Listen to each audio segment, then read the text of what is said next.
kan. Ya bayangkan Indomie dibagi 4, Indomie goreng gitu makan sekeluarga dibagi 4. Saya, bapak, ibu sama adik saya. Jadi ya akhirnya terjebak lagi di situ hutang kartu kredit. Jangan salah, kerja di bidang keuangan tidak menjamin kita tahu akan instrumen keuangan. Ketika diajakin buat investasi saham, jawaban mereka adalah nggak bahaya tah. Lah? Investasi saham itu menurut saya justru adalah yang paling cocok buat investasi untuk orang yang, mohon maaf, saya pakai kata ini, miskin.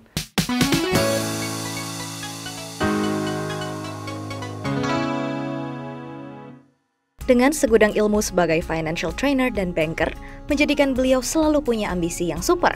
Memiliki passion dalam bidang investasi, beliau pun tak segan untuk berbagi ilmu dan informasi. Telah hadir di Hidden Masters, Dani Rahmat. More than just a hidden gem, welcome back to Hidden Masters bersama saya, Ardina Glenda. Yuk langsung aja kita sambut tamu kita hari ini, Dani Rahmat. Halo Mas. Halo. Terima kasih sudah boleh datang. Sudah ada Totoro juga di sini ya. Kesukaannya istri ya? Betul, kesukaan istri. Oke, Kesukaan saya juga sih. Oh ya, Mas Iya. Dani juga nonton film-film Ghibli dong? Anime ya? Anime. Emang suka pada anime. umumnya. Favoritnya Ghibli apa juga. nih? Favoritnya sih Ghibli yang pasti nomor 1. Ghibli. Sama dong sama Iya, saya, tos dulu Mas. tos. Oke, Mas Dani mungkin boleh cerita dulu ke sahabat Wirasat. Mas Dani ini siapa sih dan aktivitasnya apa aja? Kalau saya Dani Rahmat, kalau di Instagram panggilannya Mamat sih biasanya. Mamat, Ya. Kang Mamat, bukan? Mamat aja. Nah, sampai sekarang masih #pengabdi gajian.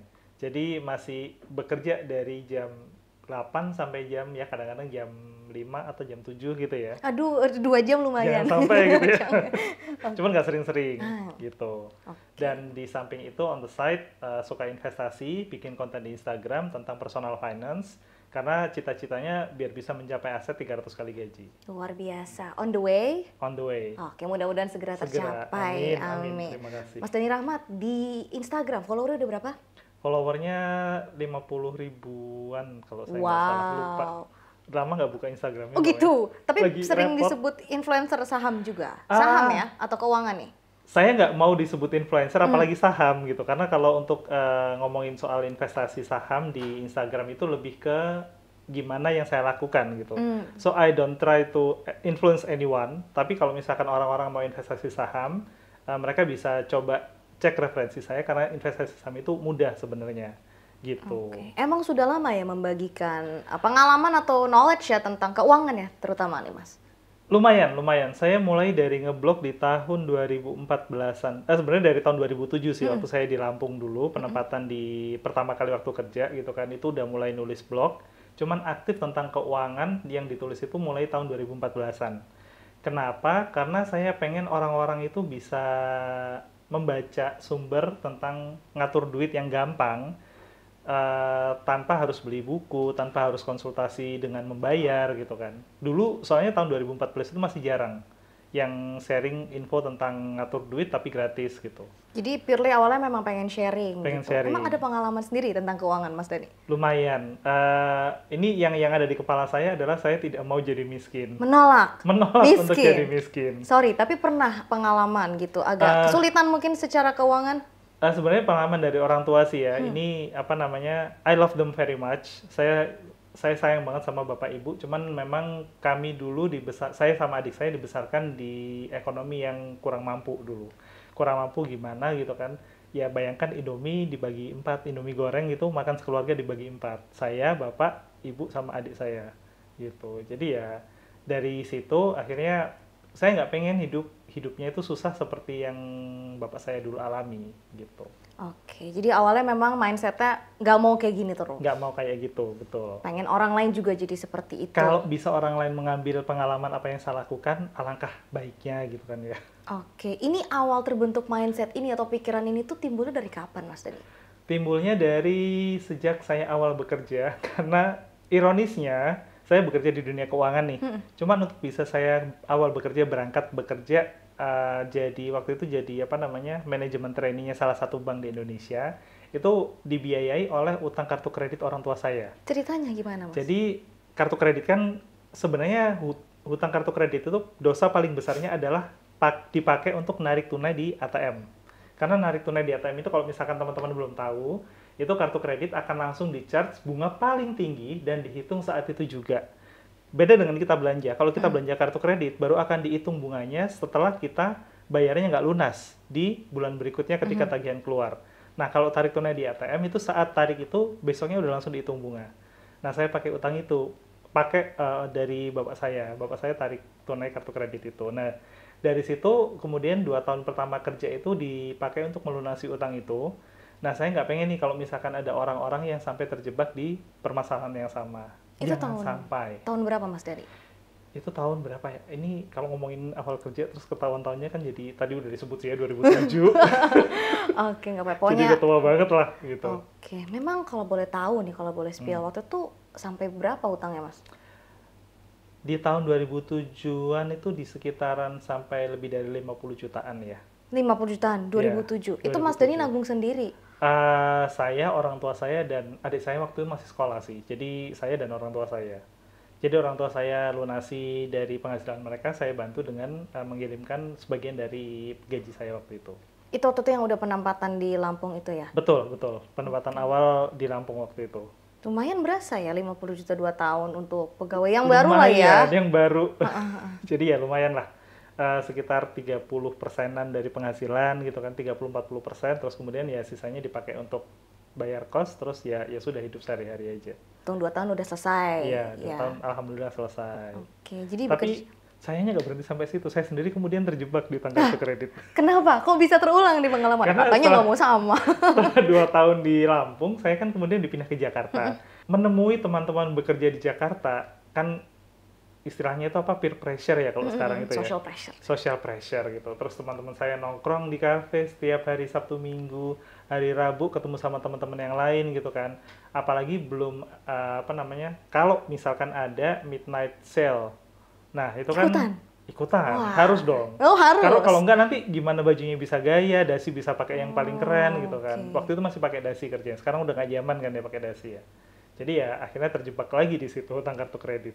Oke, waktu tahun 2009 sampai 2011-an lah ya itu ya. Oke, hutangnya ini sebesar yang waktu sama orang tua atau tidak? Untungnya tidak, cuman kartu kredit max out aja limitnya. Cuman tetap aja bayarnya PR. Tetap bayarnya PR, betul. Akhirnya ngeblok itu kan dari mulai tahun 2007. Itu pun masih terjebak sih utang kartu kredit. 2007 kan ngebloknya masih ngeblok yang curhat-curhat gitu ya. Oke. Nah, 2011 itu baru saya baca bukunya Teh Wina, special mention untuk Teh Wina, atau terima kasih sudah nulis buku 100 langkah untuk tidak miskin. Wah, ini cocok nih. Nah, itu judulnya pas banget gitu kan sama deep down keinginan saya yang terpendam itu.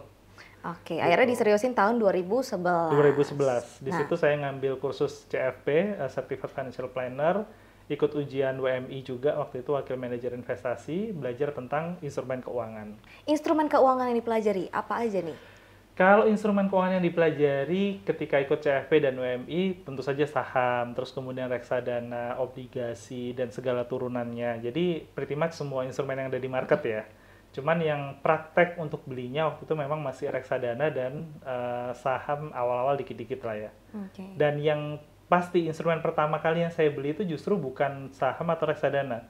Justru unit link. Investasi unit link karena dipaksa oleh kantor. Oh. Untuk tutup target. Untuk tutup target. Tapi pada akhirnya waktu itu works untuk unit linknya sendiri. Unit link saya cukup beruntung karena di awal-awal masa penjualan unit link di Indonesia, potongan untuk biaya segala macam hanya 3 tahun awal. Tidak seperti sekarang yang sampai 5 tahun ya. Jadi karena dipotong 3 tahun awal, ketika sudah 5 tahun udah nutup dan udah lumayan untung. Oke, sekarang saatnya kita pengen tahu cerita Mas Dani. Perjalanan investasinya gimana, Mas?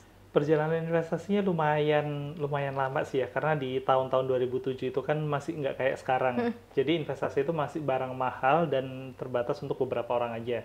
Nah, kebetulan investasi pertama yang tadi saya beli unit link karena dipaksa nutup target cabang. Itu yang pertama. Terus kemudian kedua, waktu saya di Lampung, saya itu dideketin sama salah satu sekuritas, yang mana dulu kalau buka sekuritas itu 50 juta untuk setoran awalnya. Nah, si sekuritas ini bisa 150.000. Jauh banget ya? Jauh banget, karena kerjasama dengan bank tempat saya bekerja. Jadi untuk karyawan bank tempat bekerja bisa hanya dengan 150.000. Jadi disitulah saya buka rekening saham saya yang pertama. meskipun saya nggak tahu saham itu apa sebenarnya. Belum tahu. Belum tahu. Oke, biarpun kerjanya Gitu. di bidang keuangan. Jangan salah, kerja di bidang keuangan tidak menjamin kita tahu akan instrumen keuangan. Itu ya, kenyataannya sahabat Wirasat, tidak seindah yang kalian Tidak bayangkan. seindah yang dibayangkan. Karena sampai sekarang aja di tahun 2023 ini banyak teman-teman saya di bank gitu ya, ketika diajakin buat investasi saham, jawaban mereka adalah nggak bahaya tah. Lah, Gitu. kan kerjanya di lembaga keuangan padahal. Dari lembaga keuangan, betul. Edukasinya udah banyak padahal. Betul. Wow. Jadi yang diurusin uangnya orang, uangnya sendiri malah nggak diurusin gitu. Salah nggak, Mas? Nah, ya gimana ya? Ya, gitu. Oke. Gitu. 2007, 2008. Itu 2007-2008, terus kemudian saya mulai ikut CFP, ikut WMI segala macem. Nah, di situ saya udah mulai reguler beli reksadana. Karena untuk beli obligasi dulu belum ada. Beli ori, dulu ori sudah sih terbit, baru ori 1 kalau saya nggak salah ya. Nah, kalau mau beli kan nggak bisa setiap saat juga beli ori ya. Terus kemudian beli saham minimal dulu 500 lot. 500 lembar. 500 Sorry, lembar. satu lotnya. Satu lot. Oh, sekarang kan 100 Kalau sekarang ya. 100 lembar ya. Nah, dulu itu 500 lembar untuk satu lotnya. Jadi kebayang kalau misalkan mau beli saham yang harganya 8 ribuan, kebayang lah ya harga sama apa yang 8 ribuan waktu itu. Itu 2007-2008. Iya, Sempat itu kena juga nih. Sempat. Nah, itu 4 juta. Jadi ya lumayan. Jadi belinya reksadana saham, reksadana pendapatan tetap, reksadana pasar uang waktu itu. Terus baru setelah di akhir-akhir ini baru kemudian rutin investasi di setelah reksadana ya. Kemudian beli saham, setelah saham turun jadi 100 lembar per lotnya. Terus setelah pemerintah lebih aktif mengeluarkan obligasi retail, sukuk retail, nah barulah mulai beli obligasi segala macam gitu. Jadi diverse banget nih universe investmentnya Mas Dani ya? Biar kalau misalkan, karena tujuan utama saya kan dulu sebenarnya investasi itu selain nyimpan uang adalah biar bisa share knowledge-nya ke teman-teman juga kan. Kalau saya nggak coba ini, investasi di berbagai instrumen, saya nggak bisa cerita kan. Dan tujuan utama investasi dulu itu nyobain kan nggak butuh modal gede ya. Kalau beli reksadana paling cuma 100.000, 200.000 atau 500.000 lah, jadi bisa dicobain gitu. Tapi setelah itu tahu instrumen mana yang lebih bagus, akhirnya ya beli yang lebih bagus saja ke depannya. Oke. Setelah dicoba nih berbagai instrumen, yang favoritnya Mas Dani yang mana? Saham. Saham. Dan turunannya. Apalagi dengan perkembangan teknologi seperti sekarang, perkembangan peraturan dan perkembangan market sekarang ini, investasi saham itu bisa jadi jauh lebih mudah dan jauh lebih murah gitu ya. Nah, ambisi terbesar saya adalah untuk menyebarluaskan seluas-luasnya bahwasanya investasi saham itu adalah investasi untuk semua orang. Bahkan kalau misalkan dipilih-pilih dari minimum investasi, aturannya, terus kemudian instrumennya, siapa yang mengatur dan memegang si investasinya ini, investasi saham itu menurut saya justru adalah yang paling cocok buat investasi untuk orang yang, mohon maaf saya pakai kata ini, miskin, yang duitnya belum terlalu banyak. Itu justru lebih bagus malah di saham. Alih-alih misalkan obligasi yang butuh minimal Rp1.000.000 atau misalkan reksadana yang kita harus bayar biaya yang lumayan tinggi. Sementara kalau saham, kalau misalkan kita ngerti milihnya, nah PR-nya kan ngerti milihnya ini ya, kita ngerti milihnya itu salah pilih saham itu nggak seperti keyakinan banyak orang. Saya nanti takut salah pilih saham itu susah loh sebenarnya. Karena banyak banget perusahaan yang bagus yang kalau misalkan kita beli, pegang, rutin beli terus kemudian reinvestasi dari dividennya, itu ke depan itu ya kita tinggal tutup mata terus jalan aja sih investasinya. Oke, jadi Mas Dani ini penganut aliran fundamental. Betul. Oke. Fundamental, tapi kalau misalkan bisa disupport sama teknikal akan jauh lebih bagus. Jadi lebih seimbang gitu. Betul. Ini sebenarnya pendapat yang lumayan kontrarian, karena banyak mungkin orang di luar sana yang belum terliterasi gitu bilang saham kan mirip sorry gitu, judi. Nah, pendapat Mas Dani gimana sih? Gimana nih? Masih banyak loh anggapan itu, Mas. Betul. Gini, kalau misalkan saham itu judi gitu ya, ada yang berpendapat saham itu judi gitu. Beli saham itu judi. Saham ini kan sebenarnya bukti kepemilikan sebuah perusahaan yang ada di luar sana gitu Nyata, kan ya. Nyata ada perusahaannya. Kalau misalkan dia ngomong saham itu judi, ya itu berarti benar-benar belum ngerti aja gitu. Apapun, nggak cuma saham, kalau misalkan kita nggak ngerti, terus kemudian kita beli dan berkeyakinan akan naik ke depannya, itu juga judi kan. Gitu. Oke, kita balik ke soal fundamental. Mas, Oke. Mas Dani ini screening saham untuk taruh di porto. Boleh diceritain nggak? Kalau saya gini, kalau misalkan ngomongin teknik fundamental analisisnya sendiri mungkin akan ribet gitu ya, karena ada angka yang harus dianalisa segala macam. Intinya harus bisa lah ya, menghitung segala valuasi itu. Ya, cuma memang untuk teman-teman yang baru mulai investasi di saham, orang awam yang baru masuk ke pasar saham, saya selalu bilang paling sederhana adalah beli yang kamu tahu. Yang kamu tahu itu apa, yang kita tahu itu apa. Paling sederhana kan sebenarnya dari apa yang kita pakai sehari-hari kan. Nah, saya itu pernah dikomenin, prinsip beli saham dari yang kita pakai sehari-hari adalah prinsip yang bodoh. Saya dibilang gitu waktu itu, dikomenin. Cuman setelah praktek bertahun-tahun, ternyata prinsip itu nggak bodoh gitu loh. Itu justru yang paling sederhana yang bisa dilakukan oleh semua orang. Kenapa? Karena dengan kita beli saham dari sesuatu yang kita pakai sehari-hari, minimal kita sendiri itu berkontribusi kepada profit perusahaan. Kalau perusahaannya bikin profit, kedepannya itu akan bagi dividen. Kalau nggak bagi dividen pun akan masuk ke modal saham perusahaannya sendiri. Kalau modal saham perusahaan naik, kedepannya akan semakin naik value perusahaan kan. Value perusahaan naik akan bisa mengatrol harga si saham itu sendiri. Nah, sebenarnya paling sederhana prinsipnya dari situ gitu. Oke, nggak jauh-jauh sebenarnya ada di sekitar kita. Kalau kita cuma mau belajar ya, Mas Dhani? Betul. Paling nggak untuk mulai di awal gitu. Oke, nah ada sektor atau mungkin emiten-emiten favorit Mas Dhani nggak sih dalam investasi saham? Ada, karena saya bekerja di dunia perbankan, of course banking industry itu jadi favorit saya. Itu pilihan yang mudah untuk semua orang sebenarnya kan. Tinggal pilih 4 saham bank terbesar di Indonesia. Terus kemudian karena saya dulu di awal saya bekerja, saya itu jadi junior RM analis untuk sektor telekomunikasi. Nah, saya suka banget industri telekomunikasi, tapi saya nggak beli operatornya. Saya beli industri pendukungnya, saham-saham industri pendukungnya. Kayak apa? Operator tower telekomunikasi. Terus kemudian saya juga suka, ya karena saya pakai produk yang setiap hari saya pakai gitu ya. Jadi consumer goods, terus kemudian produk-produk yang berhubungan dengan consumer goods, seperti pakaian, sepatu, segala macam kayak gitu kan. Nah, saham-saham yang berhubungan dengan produk-produk tersebut juga jadi favorit saya. Termasuk saham-saham teknologi, karena kedepannya kita juga pasti akan bergerak di membutuhkan dan bergerak ke arah teknologi ini.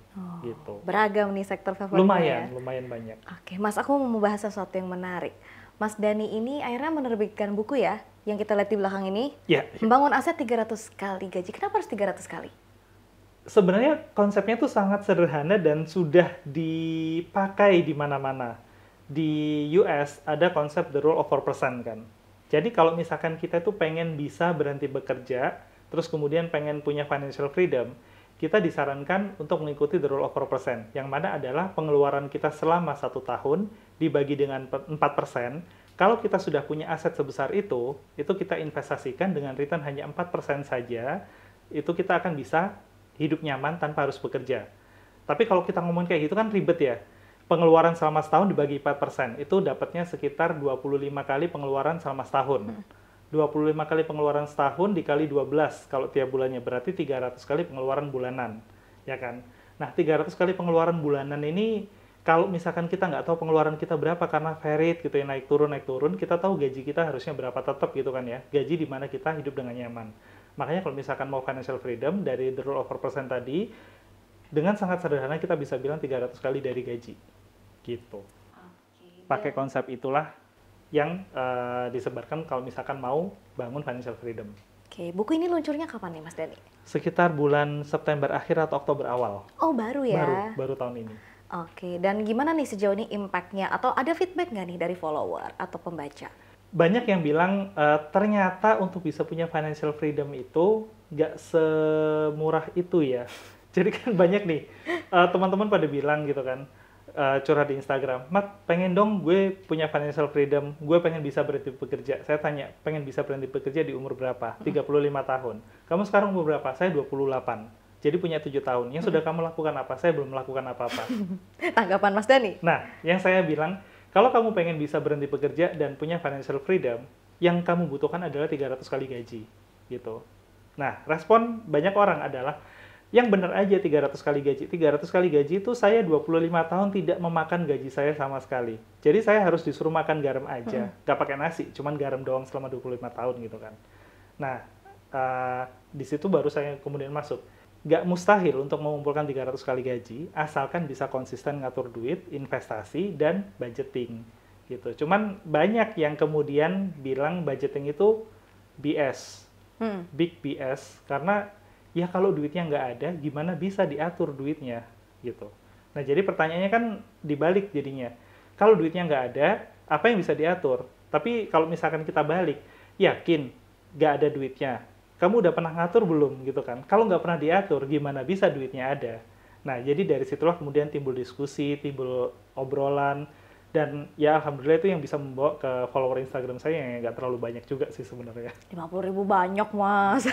Oke, kita Gitu. ngomongin soal kebiasaan investasi. Ada nggak sih fenomena menarik yang mungkin Mas Dani temui dari follower, mungkin dari generasi ke generasi gitu? Kalau yang seumuran saya yang udah sekitar umur saya ini 40 tahunan gitu ya. Mereka itu pada rata-rata bilang saya belum nyiapin dana pensiun, belum nyiapin apa-apa karena tujuan utama saya adalah nyiapin dana pendidikan anak. Oke. Gitu. Padahal seharusnya yang paling penting disiapin adalah si Dana pensiun justru. tadi. Nah, itu berhubungan sama investasinya jadinya kan. Kalau belum pernah mikirin tentang dana pensiun, terus gimana bisa investasi gitu. Nah, terus orang-orang ini juga masih berkeyakinan yang tadi, saham itu adalah instrumen yang sangat berbahaya. Karena saham sangat berbahaya, mereka tidak pernah mempertimbangkan untuk investasi di saham. Banyak yang masih memilih, saya investasi itu pilihnya produk yang aman dan dilindungi. Nah, sementara di investasi kita tahu, produk yang aman dan dilindungi itu nggak bisa ngasih return yang optimal. Untuk bisa ngasih return yang optimal, ya kita harus berani instrumen-instrumen yang lebih agresif, seperti di saham salah satunya. Gitu. Dan banyak orang yang masih nganggap saham itu bahaya, padahal kalau misalkan kita tahu, justru ngapain nggak investasi di saham gitu loh. Kenapa kok masih pilih instrumen yang lain sebagai investasi mayoritasnya? Kenapa malah pilih emas gitu? Kalau saya selalu bilang gini, daripada beli emas, kenapa nggak beli saham perusahaan emasnya? Gitu. Seperti itu sih. Itu beberapa insight yang menarik yang saya dapat dari teman-teman di Instagram. Apakah ini berbeda nih kebiasaannya dengan Gen Z atau yang lebih muda lagi? Kalau yang lebih muda lagi justru ini, anak-anak yang muda ini meskipun banyak yang kemudian pakai paylater untuk beli kopi segala macam. Masih Mohon ada maaf ya, ya. saya nggak berusaha mendiskreditkan. Meskipun banyak yang seperti itu, tapi banyak juga nih yang saya temui teman-teman Gen Z ini, mereka tuh justru investasi bisa 50% loh dari income-nya. Itu yang sangat luar biasa yang saya temui dari anak-anak yang lebih muda. Kenapa? Pertama mungkin mereka masih sama orang tua ya.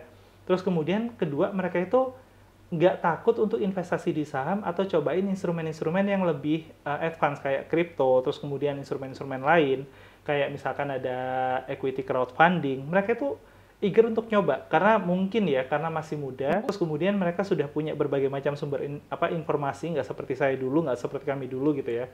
Terus kemudian mereka nganggap juga mereka masih punya waktu.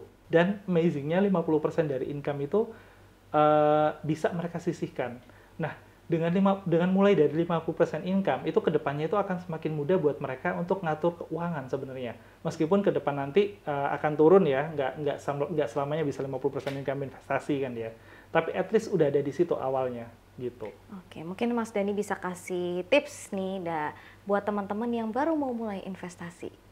Kalau untuk yang baru mulai investasi, ini untuk usia berapapun ya? Untuk usia berapapun. Nah, kalau misalkan memang baru mulai investasi, yang paling penting itu nentukan tujuan utamanya dulu nih. Tujuan investasinya itu apa? Kalau misalkan tujuan investasinya itu memang hanya untuk tahun depan, saya mau jalan-jalan bareng teman-teman tahun depan. Nah, tujuan investasi yang jangka pendek ini jangan ditempatkan di instrumen yang resikonya tinggi. Tapi kalau tujuan investasinya saya mau membangun aset untuk bisa mempercepat saya pensiun. Let's say mulai kerja umur 28 tahun atau 25 tahun. Mau pensiunnya umur 35 tahun. Karena masih ada 10 tahun ya, jangan pilih instrumen-instrumen yang terlalu aman. Jadi kalau kayak gitu kan asetnya jadi tidur.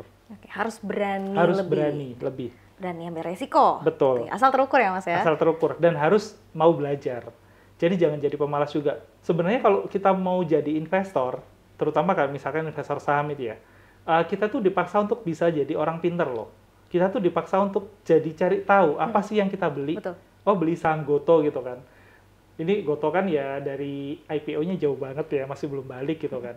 Nah, kita beli saham Goto. Kenapa kita beli saham Goto? Itu harusnya kita itu punya dasar. Oke, saya beli saham Goto karena let's say misalkan ByteDance baru masuk. Oh, ternyata harga sahamnya belum balik ke harga IPO-nya. Oh, ternyata mereka sudah laid out, ini jadi kayak rekomendasi ya. Misalkan disclaimer kayak gitu. on ya, ini hanya pandangan ya. Jadi udah cari tahu banyak hal tentang Gotonya sendiri sebelum akhirnya kemudian beli Gotonya. Kalau sudah beli, harganya turun, jadi kita tahu kan, oh harganya turun ini saya harus nambah atau harus tahan atau harus cut loss. Yang kayak gitu. You know what you buy Iya. dan gak blind buy. Betul. Oke. Mas Dhani, sebelum kita masuk ke segmen games, ada satu Oke. pertanyaan terakhir nih. Definisi sukses untuk Mas Dhani. Waduh, Apa yo? definisi sukses ya. Kalau definisi sukses sih bisa hidup bahagia dan cukup. Jadi pengen apa aja cukup gitu, cukup duitnya gitu kan ya. Jadi nggak, jadi mau beli rumah ada duitnya cukup, mau ngomong saya berhenti kerja sekarang juga ya bos kasih surat resign, duitnya ada buat biayain kehidupan setelahnya gitu. Jadi ya itu bisa merasa bahagia dan cukup dalam kehidupan itu udah sukses menurut saya. Nggak harus punya duit yang sampai triliunan, kalau misalkan bisa sih nice to have ya. Alright, kita langsung ke segmen games aja ya. Segmen gamesnya adalah this or that. Ya, jadi Mas Dhani pilih satu di antara dua kata. Nggak bisa panjang jawabannya. Cuman dua pilihannya, Mas. Oke. Cut loss atau tahan? Enggak juga. Oke, kita langsung ke pertanyaan pertama ya. Kucing atau anjing? Kucing. Oke. Buku atau film? Buku. Hitam atau putih? Hitam. Oke. Saham atau obligasi? Saham. Oke. Investasi atau nabung? Investasi. Oke, terima kasih banyak Mas Dhani. Udah itu aja? Udah, 5 aja. Mau lagi ya. Oke Mas Dhani, terima kasih banyak sudah berbagi di Hidden Masters. Terima kasih sudah mengundang saya. Sahabat Beraset, itu dia tadi perbincangan kita bersama dengan Mas Dhani Rahmat di Hidden Masters. Jangan lupa kalau kamu suka sama info yang kita bagikan, di-share, di-like, dan di-komen. Dan jangan lupa subscribe juga ke YouTube channel kita, Miraya Aset Sekuritas. The world is changing, so let's aim higher and bigger. Sahabat Berasa, kita akan ketemu lagi di episode Hidden Masters berikutnya. Bye!